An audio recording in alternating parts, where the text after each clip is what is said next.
5 de agosto de 2024, segunda-feira da 18ª semana do Tempo Comum. Em nome do Pai, e do Filho, e do Espírito Santo. Amém. Meus queridos filhos e filhas, vos saúdo com a paz de Jesus. Que alegria nos encontrarmos no início desta semana de trabalho, de estudos. Sintam-se bem acolhidos, desejo a paz de nosso Senhor Jesus Cristo, que seja uma semana maravilhosa, cheia de alegrias. E hoje, segunda-feira, nós vamos meditar a leitura do livro do profeta Jeremias, hoje o capítulo 28, versículos do 1 ao 17. Nesse mesmo ano, no início do reinado de Sedecias, rei de Judá, no 5º mês do 4º ano, disse-me o profeta Ananias, filho de Azur, profeta de Gabaon, na casa do Senhor e na presença dos sacerdotes e de todo o povo. Isto diz o Senhor dos exércitos, Deus de Israel: quebrei o jugo do rei da Babilônia. Ainda 2 anos e eu farei reconduzir a este lugar todos os vasos da casa do Senhor, que Nabucodonosor, rei de Babilônia, tirou deste lugar e transferiu para a Babilônia. Também reconduzirei a este lugar Jeconias, filho de Joaquim e rei de Judá, juntamente com toda a massa de judeus, desterrados para a Babilônia, diz o Senhor, pois eu quebro o jugo do rei de Babilônia. Respondeu o profeta Jeremias ao profeta Ananias, na presença dos sacerdotes e todo o povo que estava na casa do Senhor, dizendo: Amém, assim permita o Senhor. Realize ele as palavras que profetizaste, trazendo de volta os vasos para a casa do Senhor e todos os deportados de Babilônia para esta terra. Ouve, porém, essa palavra que eu digo aos teus ouvidos e aos ouvidos de todo o povo.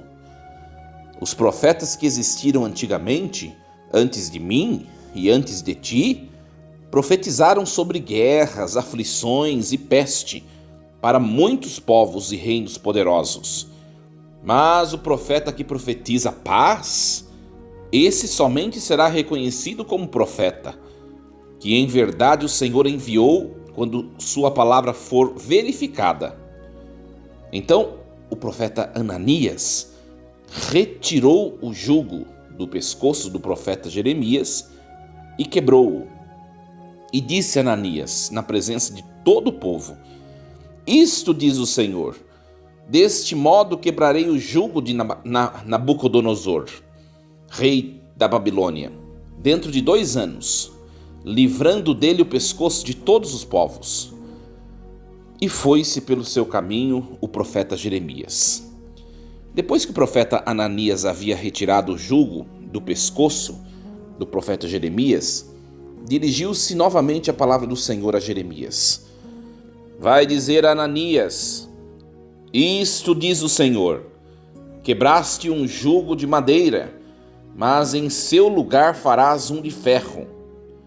Isto diz o Senhor dos exércitos, Deus de Israel: pus um jugo de ferro sobre o pescoço de todas estas nações para servirem a Nabucodonosor, rei de Babilônia, e lhe serão de fato submissas.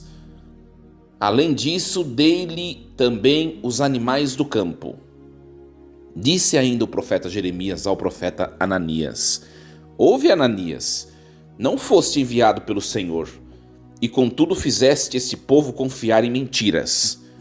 Isto diz o Senhor: Eis que te farei partir desta terra, morrerás este ano, pois pregaste a infidelidade contra o Senhor. Naquele ano, no 7º mês, morreu o profeta Ananias. Palavra do Senhor. Graças a Deus. Meus queridos, nós precisamos compreender o contexto histórico, né? Jeremias, um profeta do reino de Judá, e aqui essa parte do texto de Jeremias é a chamada segunda parte do livro.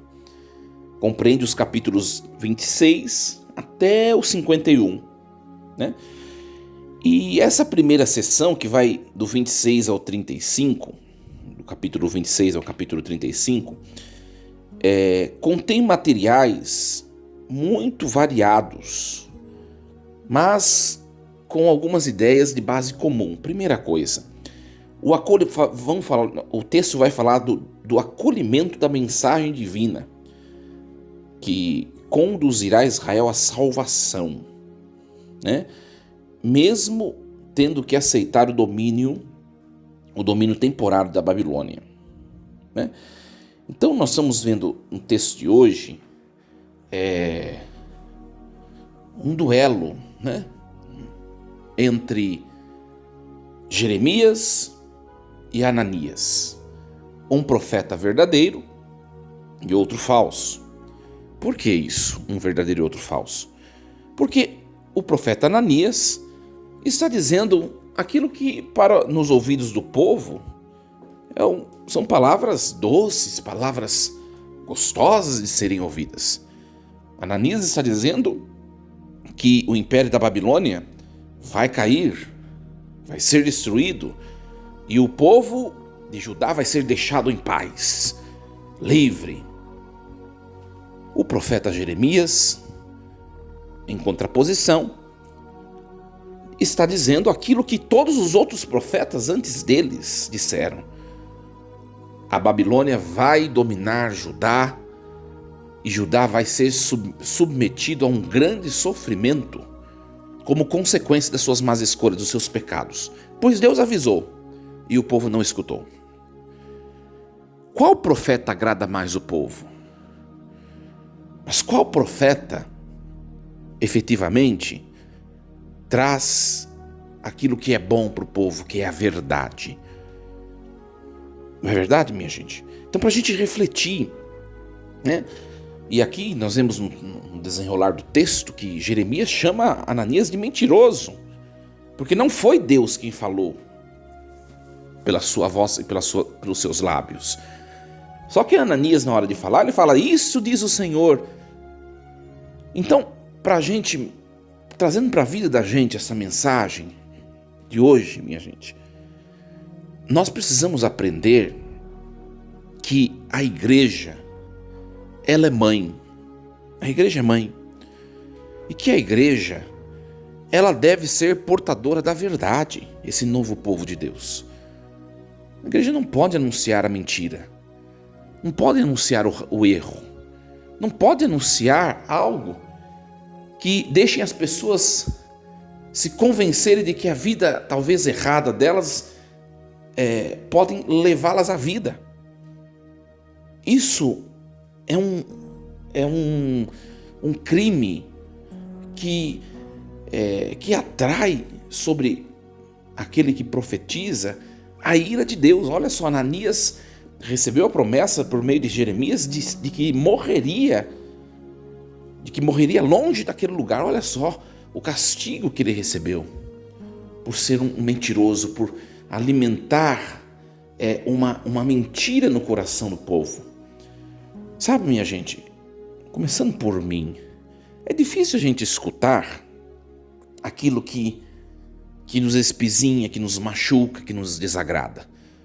Todos nós gostamos de escutar coisas que nos são favoráveis, né? Que acabam sendo concorrentes ao que nós vivemos. É tão gostoso escutar elogio, é tão gostoso você escutar alguma pessoa dizer: nossa, como você faz legal o que você está fazendo. É tão gostoso você escutar alguém falando: nossa, você é uma pessoa muito, muito legal, você é uma pessoa perfeita, continue desse jeito, que você continue sendo essa pessoa maravilhosa. Não é bom escutar isso? É bom. Mas quanto é doloroso nós escutarmos: olha, você é uma pessoa maravilhosa, boa, uma pessoa, enfim, com tais virtudes, mas você precisa melhorar isso, ó. Isso.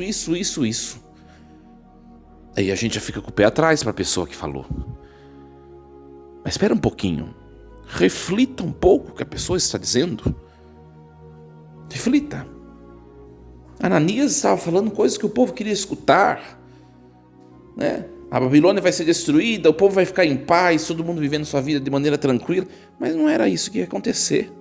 Ele estava mentindo. O povo de Judá vai sofrer sim com o jugo babilônico. Vai ter que pagar a consequência dos seus pecados, das suas más escolhas, sim. E às vezes a gente quer agradar os outros. E para fazer isso a gente sacrifica a verdade. Só que depois vem as consequências. Sabe aquelas situações que você omite as coisas? Não estou nem falando de mentir, estou falando de omitir. E depois lá na frente vem a verdade e fala assim, nossa, devia ter falado. Pois é, a verdade é sempre o melhor. Sempre. E às vezes dizer a verdade vai incomodar, sim. Agora analisando um pouquinho sobre a igreja. Voltando a analisar um pouquinho sobre a igreja.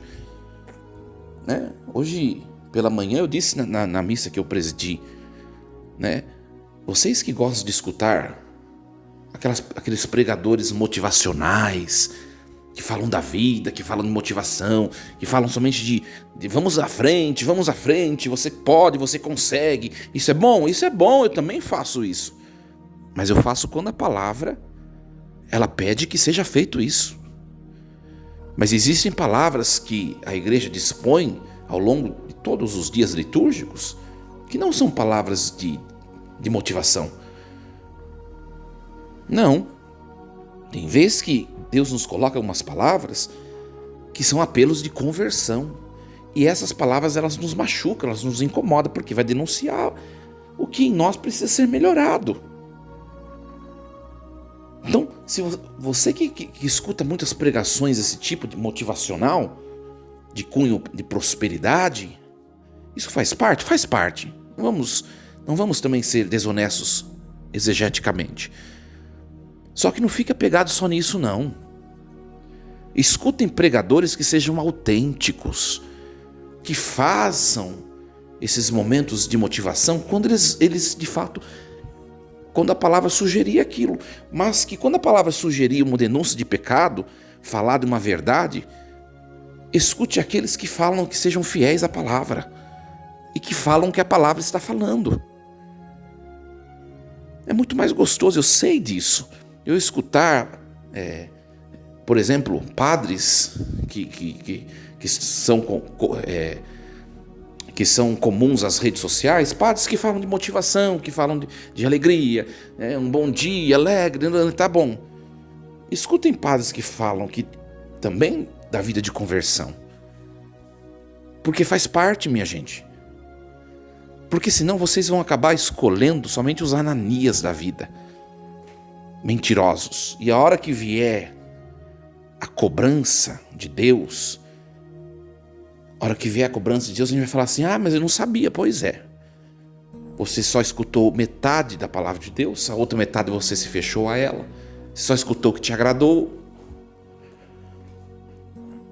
De maneira bem sincera, eu dizia hoje na missa pela manhã, aqui eu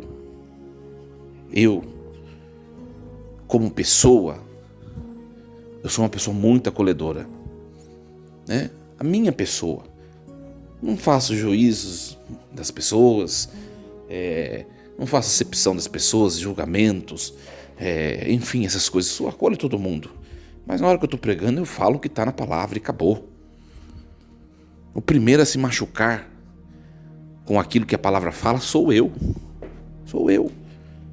que prego, porque tem coisas em mim também que eu prego, que eu preciso ainda aperfeiçoar e crescer em mim. Só que eu não posso fazer da palavra de Deus e moldando a palavra de Deus e adulterando a palavra de Deus de modo que ela vire somente uma palavra de alegria, de motivação, de bom ânimo. Você quer uma coisa dessas? Você escute alguns outros sacerdotes por aí, midiáticos, que fazem isso. Você pode olhar os padres que pregam sério, que pregam a palavra na sua verdade, na sua autenticidade, eles são meio desconhecidos. Aí você pega padres aí que fica fazendo piadinha no Instagram, né? Brincando com os outros fazem perguntas e ficam brincando e não respondem a verdade, que a doutrina da igreja. Você pode ver, tem milhões e milhões de seguidores. Por quê? Porque atrai o povo quer ouvir coisa macia. Coisa macia. Só que na hora do julgamento, do juízo final, não vão ser essas coisas macias que vão nos levar adiante no caminho de salvação. Na hora do julgamento é a verdade que vai ser o critério. Ai, mas eu ouvi tal, tá bom. Tudo bem, mas a palavra é essa, a verdade é essa. Você está de acordo? Sim. Se sim, vem. Se não, fica por aí. E vai ser esse o critério. Por isso que a gente tem que ser autêntico. Ah, mas a minha família tem uma situação assim. O problema é seu, a palavra é essa e a verdade é essa, a doutrina da igreja é essa. Você vai rezando para que a sua família caminhe neste mundo e essas situações, até o momento da morte dessas pessoas, se modifiquem, se transformem. Porque a verdade não muda. A verdade não muda. Tem coisas na gente, minha gente, que a gente vai levar pro resto da vida e que a gente vai conseguir se despojar delas somente no leito de morte. Né? Somente no leito. Tem coisas que é assim, vai fazer o quê? Só que a gente tem que pedir para Deus que Deus nos conceda uma boa morte. Aliás, eu não sei se vocês tomam consciência, mas toda vez que a gente reza a Ave Maria, a gente pede a proteção materna da Virgem Maria para que a gente tenha uma boa morte. E para que a gente tenha a oportunidade de, ao menos no último suspiro, nos desvincular desses pacotes que a gente não consegue largar ao longo da nossa vida. Só que para entrar no céu vai ter que largar. A verdade ela é única, o critério de salvação ele não muda, Deus é imutável. Nossa, padre, que palavra difícil, que palavra dura, que não sei o quê. É assim, minha gente. Se vocês acham que é dificultoso ouvir a palavra de Deus na sua integralidade, imagine para o padre que conhece, que estuda, que sabe e que percebe na sua humanidade tanta fragilidade. Se para vocês é difícil, para o padre é muito mais, vocês podem ter certeza. Mas a gente está caminhando com Deus, Deus vai nos lapidando, Deus vai nos modelando, Deus vai nos edificando, nos fazendo pessoas melhores. O que cabe a gente, a primeira coisa que cabe a gente, sabe, é nós aceitarmos a verdadeira palavra. Não seja soberbo de querer mudar a palavra. Eu não concordo com isso. Tem gente que é assim, a igreja não concorda com isso. Seja humilde. Mesmo que você não consiga viver no seu hoje isso, mas seja humilde. Diga a você, a verdade é essa, eu ainda não vivo, nesse meu período da minha existência eu não vivo isso, mas a verdade é essa, porque Deus disse, porque está na doutrina da igreja, e acabou. Não tem jeito, minha gente. E aí, é bem essa anteposição dos dois profetas. Um é falso, o outro é verdadeiro. Um, de fato, anuncia a palavra a verdade que vem de Deus, o outro não. Ananias está encobrindo os delitos do povo de Judá. Ananias está cobrindo. Né? Calma, não deixa para lá, vai dar tudo certo, a Babilônia não vai cair fora, vai ser destruída, ou seja, não vai dar em nada, pode continuar na vida de idolatria, os Baals, as coisas, a vida de promiscuidade religiosa, continue lá, é de boa. Esse é o Ananias. Que Deus nos ajude, minha gente, a ser fiéis à verdade. Cada dia está mais difícil essa fidelidade hoje em dia. Vou dar um exemplo a vocês, antes de encerrar, para vocês perceberem como que é difícil também para nós, sacerdotes e pregadores, Porque nós temos também a missão de sermos pais, né?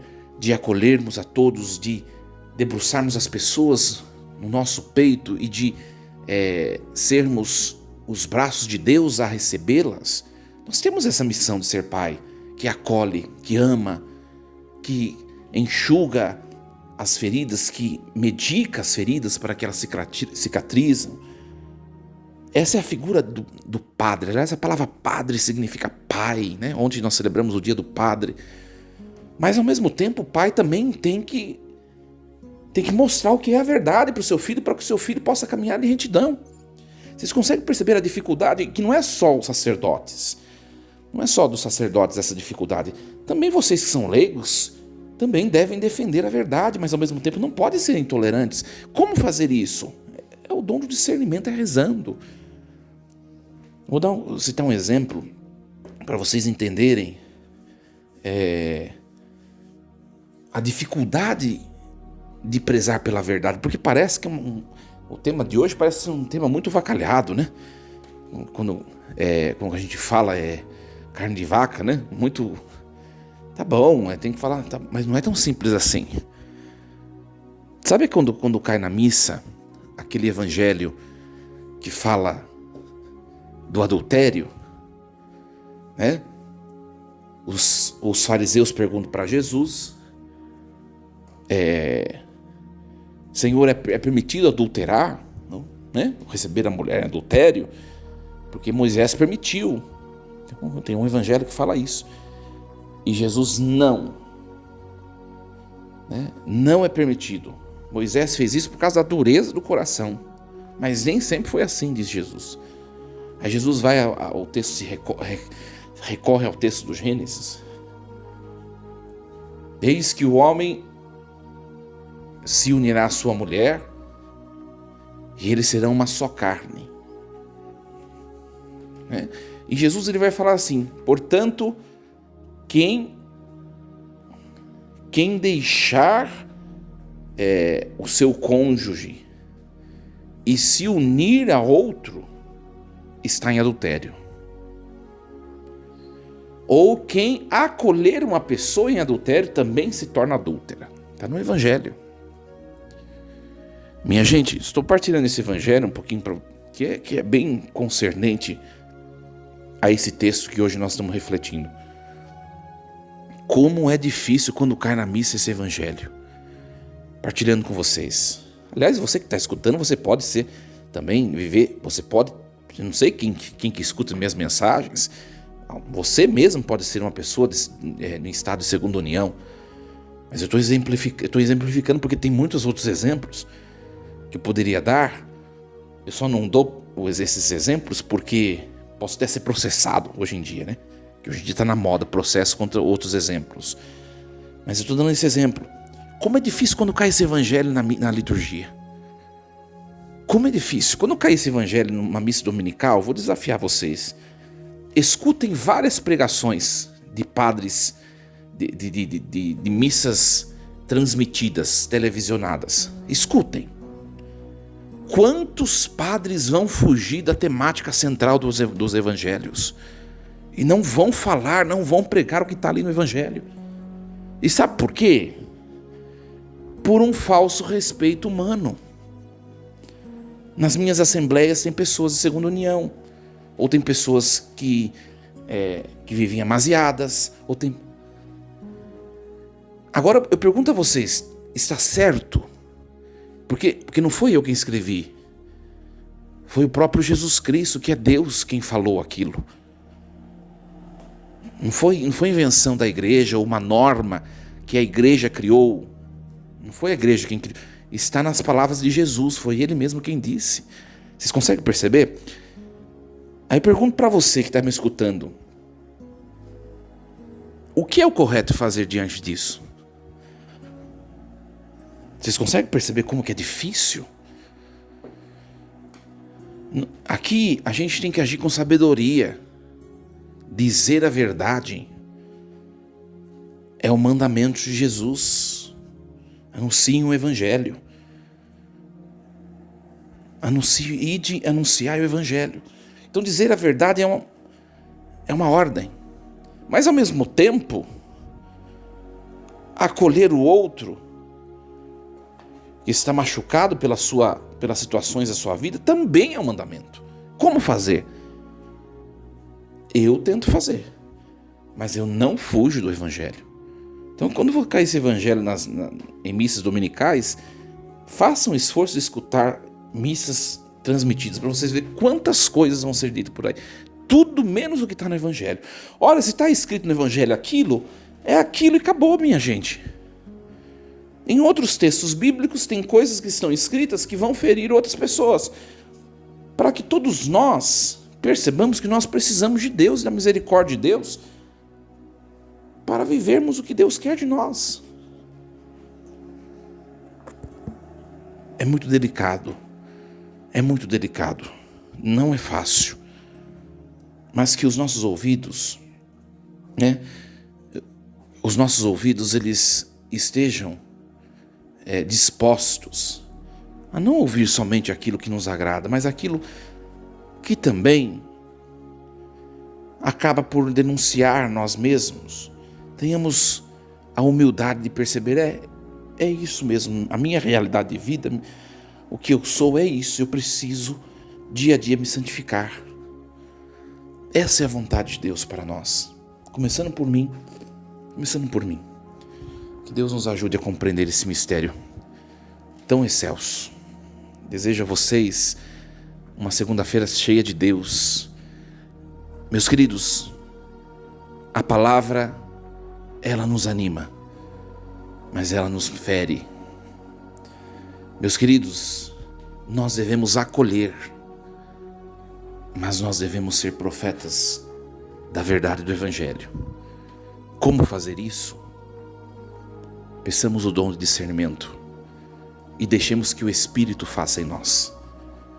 Força e coragem, em nome do Pai, do Filho e do Espírito Santo. Amém. E lembremos-nos sempre, Deus está no comando de tudo.